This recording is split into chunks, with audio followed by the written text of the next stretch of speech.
Are you or someone you know looking to buy or sell a home? When you use a HomeGain Realtor to buy or sell a home, you can get $150. Visit HomeGain.com and click on the Promo 150 banner at the top of the page to get started. Compare HomeGain Realtors and choose your favorite. Complete your home purchase or sale transaction with a HomeGain Realtor, and HomeGain will pay you $150. Get started today by going to HomeGain.com.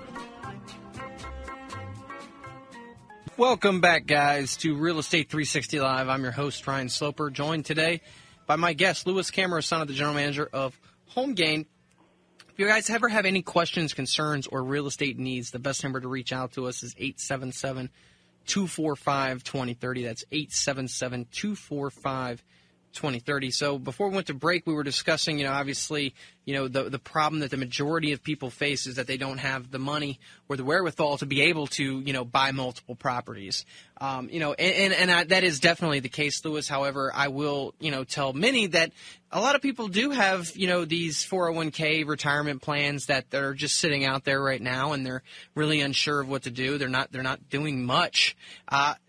People can leverage those accounts. They can borrow against their retirement accounts and buy another property.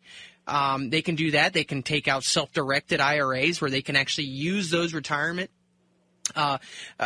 plans, roll them over to a self-directed IRA where they can manage that account and go out and buy real estate.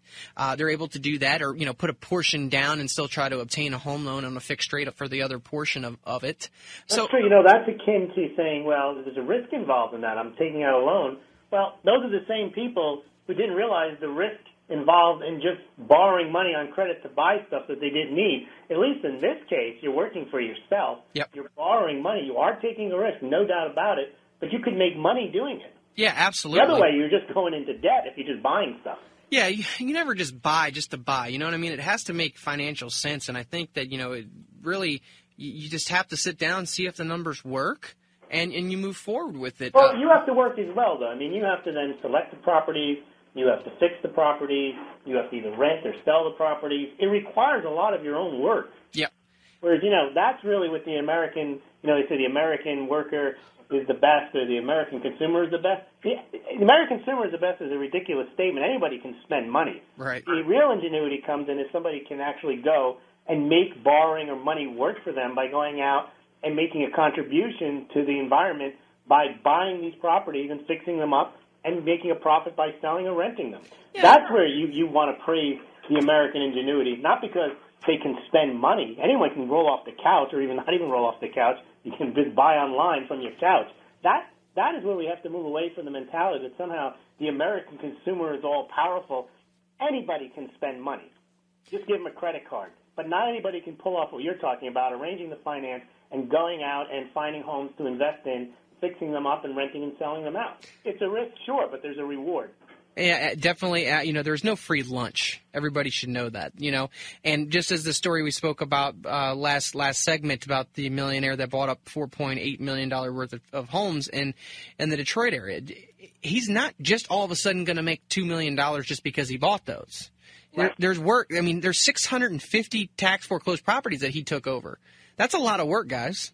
So, I'm not saying that this is... And there's jobs created by that. He's going to have to hire subcontractors, realtors. There's a lot of work and a lot of work to be done, not just by him, but by other people, productive labor. Absolutely. And, on the flip side of that, working with professionals that understand the real estate markets or the properties that you're trying to buy, finding out what the options are, finding out if using a management company to rent your property out, what they handle, what they don't handle, how much you're having to pay them. You can find out a lot of this information from reaching out to a local real estate professional that's been doing it for a while, that understands the markets and can really advise you of certain jurisdictions or subdivisions that are netting more rent because of certain amenities. I mean, there's so many different things, but really, do a little bit of research on your own, but also reach out to a professional that knows the local markets. Because, they can really help you make a solid investment choice. Not just because, you looked on the internet, you saw a property for 100, you thought it was a great deal, so you jumped on it. You need to do a little bit more investigative work than that. I do think, Louis, that a lot of people, when they start out trying to invest, it's kind of just as simple as, okay, well, let's find the first house that we can find and write a contract on it. And that's a bad way to go about things. Especially if you're buying the property strategically for a long-term hold. you really want to be very cognizant of where this property is located, the jobs that are around there, the population growth. There's a lot of things that you want to pay attention to that starting out novice investors probably wouldn't pay attention to. So, reach out to a local professional. They can guide you in the right direction. If you're in the Washington, D.C. metro area, I can help you out with that. It's 877-245-2030. That's 877-245-2030. Wanted to, go over another article that was out there that Fannie and Freddie have paid back 25% of the bailout money that they've received. I think it's interesting because they had received over just those two groups since late 2008. Those two groups have received $188 billion in taxpayer funds as a bailout. They've repaid a quarter of that to date. So they're saying that if they have their second quarter profits for Fannie Mae was $5.1 billion, for Freddie Mac was $3.0 billion. They said if they have a couple more strong quarters like that, they'll be able to have the loan repaid in full very shortly. I mean, it's already been 4 years, guys. And this brings up another interesting point too, Louis, is that they keep these interest rates low artificially. It's going to eventually drive prices up in certain geographical areas because, there's not, especially in the D.C. metro area, there's not a huge supply of homes out there. So naturally, the home prices are starting to go up because with the amount of home buyers that are out there, they're having to bid higher to get into these houses. It's actually helping the bottom line of these big GSEs. So for people out there that are worried about interest rates once again, this is another reason why I don't really see them moving one way or the other for an extended period of time. Because Fannie Mae and Freddie Mac accounts for probably, over 50% of the mortgages that are out there, which is in government control. They're always looking at their bottom line. So for interest rates to stay low, this ultimately benefits them again. And if we're seeing just in the second quarter, one netted 5.1, the other one 3.0, they're not struggling right now.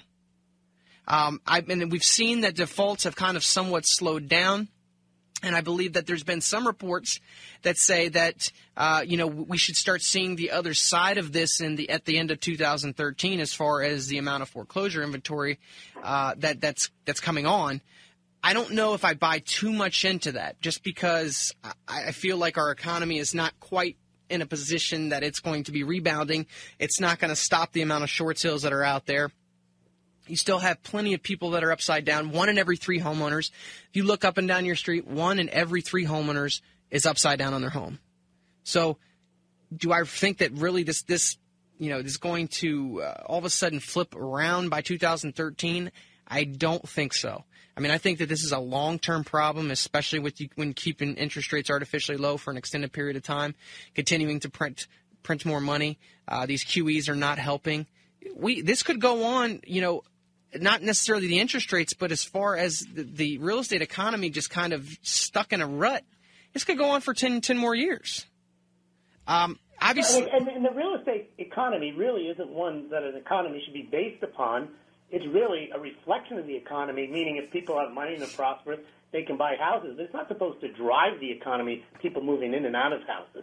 And that's what they made it in the 2000s by keeping interest rates low and encouraging people to borrow to buy houses. That drove the economy. That's not what's supposed to drive the economy. What's supposed to drive the economy is supposed to produce, invest, and make things.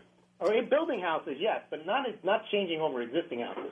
No, and then now basically the seniors out there, they have very low savings rates, so they're not able to, they don't have as much disposable income to continue to spend. They're having to dive into their principal just to make ends meet. So, that's not going to change in the next 2 years. So there, that's a large percentage of the population out there that just doesn't have much disposable income. So I really don't see overall the economy turning around, and that's why I continue to say that just, being able to purchase real estate, if you're able to take out loans on these properties, is a good long-term play. Best thing to do is, like I said, reach out to a local professional and find out what your options are. Even if you're considering, just continuing to rent, at least see what all of your options are. Majority of people just assume. Don't assume. Go and get have your credit pulled, see if you can get pre-approved for a loan, find out what that payment would be, how much of a down payment it's going to require, because in many areas they have first-time homebuyer programs with government grants that you can get that won't really cost you anything to get into the property. So don't just assume that you're not going to fit the mold. It's 877-245-2030. That's 877-245-2030. Well, we're coming up on the end of the show, guys. Louis, can you let our listeners know nationwide, like if they're just starting their search and they're trying to, find a good real estate agent, how they can come to your site and what's the best course of action?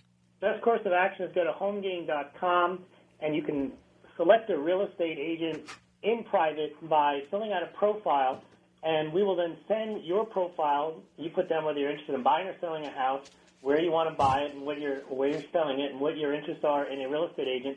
We will send your profile out to half a dozen or so real estate agents, and they will then send you a customized proposal. They won't have your name. They'll send it to our system, so you'll log into HomeGain. You'll be able to review these proposals and select the real estate agent that makes sense for you. Remember, guys, it makes sense to pick a real estate agent, the one that works for you. Don't just pick the first one that you meet. And through HomeGain, you can compare realtors on an apples-to-apples basis and get the one that's right for you. When you're at HomeGain, you can also get a free home value estimate. You can check out listings, and you can also look at our resource library and polls on what professionals think the real estate market is up to in your area. So please go to homegain.com today. Great. Thank you, Ryan. Thanks, Louis. Thank you, everyone. Guys, that's the end of the show. We'll be back again next week from 2 to 3 p.m. If you ever have any questions, concerns, or real estate needs, reach out to me, 877-245-2030. Thanks a lot, and have a great week.